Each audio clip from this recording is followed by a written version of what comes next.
The glass doors of the corporate building slid shut behind them, and in that quiet click, Hannah felt something inside her chest seal itself off, the way you close a wound because you're afraid to look at it too closely. Michael stood beside her, steady and familiar, his hand warm against her back as if that alone could anchor her to the moment. Across the polished marble floor, his mother waited with her posture straight and her eyes sharp, and Hannah knew, before a single word was spoken, that this meeting would change everything. What would you do if the person you love brought you face to face with a truth you weren't ready to hear? Would you stay, or would you run before it shattered you? They had driven for hours to downtown Chicago, the skyline rising like a promise neither of them fully understood. Michael had said his mother, Margaret, was a powerful woman, someone who built her life with discipline and faith after years of loss. He said she wanted to meet Hannah properly, not over coffee or in passing, but with intention. Hannah told herself it was normal to feel nervous, that anyone would feel small standing in a place like this, dressed in borrowed courage and a simple red dress. But there was something heavier pressing on her ribs, something she had carried since childhood, something she prayed would stay buried.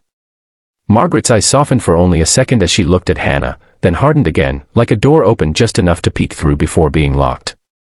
Hannah felt exposed in a way she couldn't explain. She had spent years learning how to smile through discomfort, how to survive without expecting too much kindness. Growing up in foster homes across Ohio had taught her resilience, but it also taught her silence. Some truths, she believed, were safer if they remained unspoken. But what if the truth was already standing in front of her, wearing a navy suit and a small gold cross pinned neatly to its lapel? Michael had always been patient with her broken edges. He met her when she was working nights at a diner and going to school during the day, exhaustion etched into her face. He didn't flinch when she told him she had no family to introduce him to, no childhood home to visit during the holidays. He said family could be chosen, that God had a way of stitching people together in unexpected ways. Hannah wanted to believe him. She wanted to believe that love could rewrite the past. But love, she was learning, sometimes asks you to confront it instead. As they stood there, Margaret's gaze lingered on Hannah's face, tracing the curve of her cheekbones, the small scar near her eyebrow from a fall she barely remembered. There was recognition there, and fear. Hannah felt her breath shorten.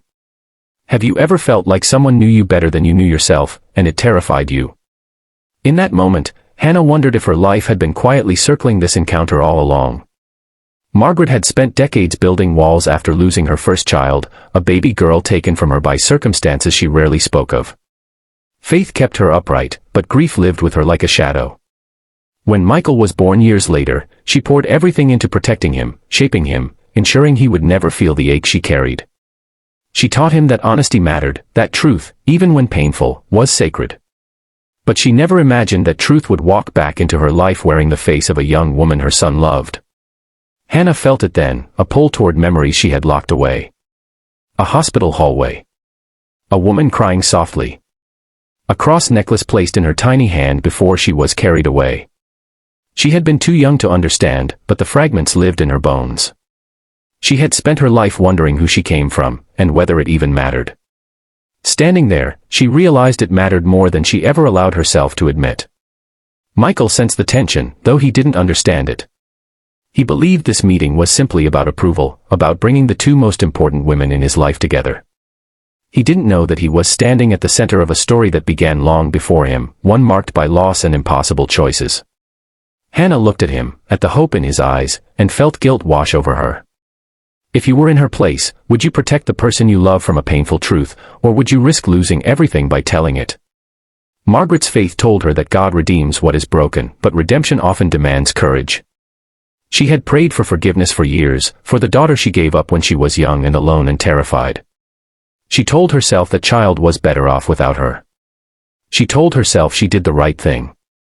But seeing Hannah, so strong and so fragile all at once, cracked those old justifications wide open. Regret rushed in, sharp and suffocating.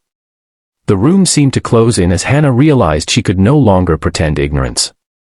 The resemblance, the unspoken recognition, the weight in the air, it all pointed to a truth she had never been ready to face. She had survived by not asking questions, by not expecting answers. But now the answer was here, and it had a name, and it was Michael's mother. Pain and hope collided inside her, and for a moment she felt like that abandoned child again, wondering why she wasn't enough to be kept. Time stretched, and in that silence, something shifted. Hannah understood that her life had not been a mistake, that the years of hardship did not define her worth. She saw, too, the fear in Margaret's eyes, the fear of being judged, of losing her son, of reopening wounds that never truly healed. Two women, bound by blood and belief, stood on opposite sides of the same sorrow. The truth came slowly, not as an explosion, but as a quiet surrender. Hannah didn't feel ready, but readiness, she realized, is a luxury life rarely offers.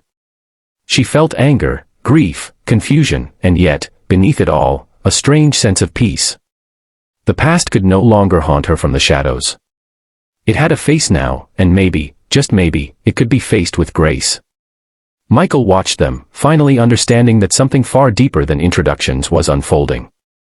His world tilted as he realized the woman he loved and the woman who raised him were connected by more than this moment. It was painful, yes, but it was also sacred.